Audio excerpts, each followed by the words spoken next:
Hello, everybody, and welcome to another episode of We Lift Big, the podcast that is focused on health, focused on fitness, focused on entertainment, and is designed to inspire viewers and listeners like you to live a life of health and self-love.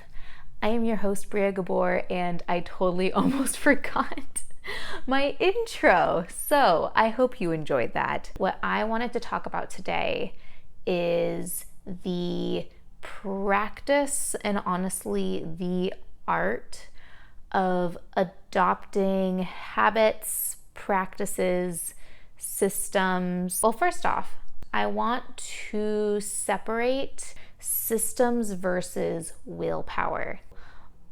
When we have a system in place, there's this brilliant quote. I forget where I heard it. It's probably Tim Ferriss, to be honest. Amazing person to look into if you were looking for some good listening. He wrote the 4-Hour Work Week. He's got a great podcast, and I believe this is from one of his podcasts, but what it mentions is systems will trump willpower every time. And I think that is so important to acknowledge even before we really break down how to create new habits in our lives and new systems in our lives. We need to really differentiate why willpower does not work. So we have a certain amount of battery power, I'll call it, in our day. When we wake up in the morning, it is varying levels of 0 to 100%, but generally it is more full than where it is at the very end of our day. Typically, that is the flow of things. And willpower takes effort. And it's not to say that implementing new actions in our life will not take effort. But if there is not some sort of structure in place, some sort of guideline, time frame, then it generally takes more effort to stay on track. So going from point A, which is where we are now, to point B, which is where we want to be. So let's think of it as a picture versus a blank page. And so when you are coloring a picture, when you're coloring in the picture, even if you go totally art crazy with it and draw outside the lines and all of that, there's still lines, there's still some sort of concept that one can fall back on. Say you're coloring on a blank page, there's infinite possibilities and that marker could explode and there's no real sort of guideline to follow. There's not really any sort of definition of what that is.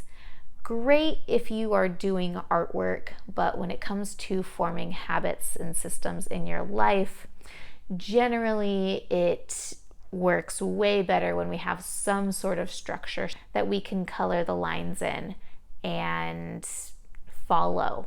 As you put systems in place, it takes less willpower overall because you're not always going to have a day in which your willpower lasts you the whole day. Like sometimes willpower is gone by the mid-morning. And so having that system in place guarantees that you are able to save your energy. There's just a lot better likelihood of success. And so systems over willpower has become one of my kind of go-to mantras when I'm working with clients.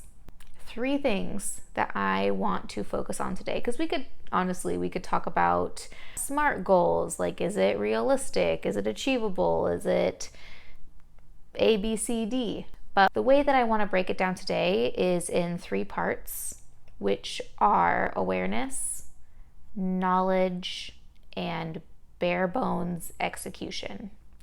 And so when it comes to awareness, we simply want to be aware of where we are, what we're doing, what we're thinking, what we're feeling, all the above. So whenever I start working with a client for the first time, whether I am doing health coaching with them, training with them, anywhere in between that, I will always have clients track some sort of element of their life, whether that is their food, whether that is their sleep, their water, their exercise. And the real idea of it is to have someone become more aware of just what they're doing in their daily life. If we're trying to make positive changes in our life, we have to be conscious of where we're at in the moment, because otherwise emotion and cognition, unexplored and undefined, will drive every action in our life. And so that's the first thing. Second thing is knowledge. So say that you want to eat healthy. That is your new goal. I want to eat clean. I want to eat healthy. I want to go keto, slow carb, paleo, Mediterranean, vegan, whatever it is. I just want to adopt a new way of eating. There's multiple things that you need to learn and adopt in order to achieve that. And so it's not just a matter of making the switch. There's many parts that make up eating well. First off, you have to know how to navigate a grocery store. If you're going to be cooking your food, you have to have basic cooking skills because you'll be probably doing a lot of food prep. Do I weigh this dry? Do I weigh this cooked? What kind of foods pair well together? Like there's all of these little things that make up eating well and healthy, and eating in a way that allows us to be the best, healthiest selves that we can be. And exercise is the same way. And so, like sleep is the same way. And so say you want to adopt a better sleep routine. There's a lot that goes into that. Like having, what is the best optimal sleep environment? Do you use blue blocking glasses? Do you turn all of your devices off a couple hours before? Do you listen to meditation music? What gets you wound down? What did you maybe consume in the day that might be keeping you up at night? There's a lot of moving parts when it comes to any sort of action habit that we are trying to adopt. And one of the biggest mistakes that we make is that we try to just adopt better sleeping or adopt a better diet, and we don't take into account there's so much to know. And so acknowledging where we are at right now. What's my knowledge base? What's my skill base? Where am I right now?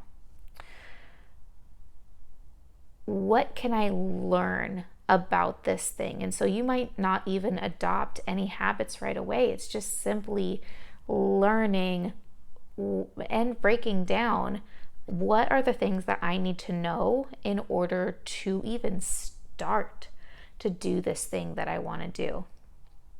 And then there's the third thing, which is just bare bones execution. And so we've all been there. We have all fallen into the trap. I won't work out until my schedule opens up at 5 p.m. every day for me to work out. That's not realistic. The way that I would like to work out and get all of my exercise in or all of my food in is constantly needing to adapt and change. And I guarantee you, aside from my competition prep, things do not look perfect. I will eat 3 Quest bars in a day if my day gets that crazy. I will eat Quest bars and protein shakes. I've had those days. Luckily, they're a little fewer and far in between. But it's about being able to adjust and to not try to be perfect. And don't throw in the towel when you have a shitty week and you don't do the things that you wanted to do. The power itself, change itself, comes from simply showing up. In fact, when people ask how do I stay motivated, to keep the lifestyle that I do. You ask any successful person, most any successful person in their field, like how do you just stay consistent? How do you do it day in and day out? Just how do you do that? And the most honest answer I can give is that you just do it. And that's it. There's no secret. Heck, there's no motivation, honestly, a lot of the time. Am I motivated 100% of the time to eat well, get enough sleep, like do my mobility? Honestly, motivation, it comes, like, yes, it comes and goes in waves, but you have to do the things that you need to do to get from point A to point B, whether you feel like it or not. Like, your goals don't care about how you feel, period. If you want to get from here to there are things that you have to do, and they're gonna look how they're gonna look, but they will get you there. And if they're not getting you there, then you adapt and you do new things just because you need to do them, and you keep going. Like, whether you have an off day, an off week, an off month, an off year, you just keep doing. Because that's what you need to do. Like, there's no special reasons or rhymes. You just have to do it. Taking it day by day makes a huge difference. What do I need to do today? That is part of the bigger picture. And if this thing that you are working towards means as much to you as you say it does, you will find a way. You can want something so bad and still struggle with just finding the time or making the time. And it's okay. It is what it is. You are going to pick yourself up and you're going to do to the best of your ability. You're not going to try. You're going to do your best. And your best can look like anything. With that being said, thank you guys so much for watching. And I hope this helps, as I hope every podcast gives your life something special in some sort of way, even if it's just listening to my gorgeous voice. Anyways, I cherish you guys, and I would love your feedback. How does this podcast resonate with you? What are things that you are working towards right now? I want to know, and I want to know your game plan, your mission, and how you're going to do the things to get you to where you want to go. Have a beautiful week, and I will talk to you guys soon. Peace.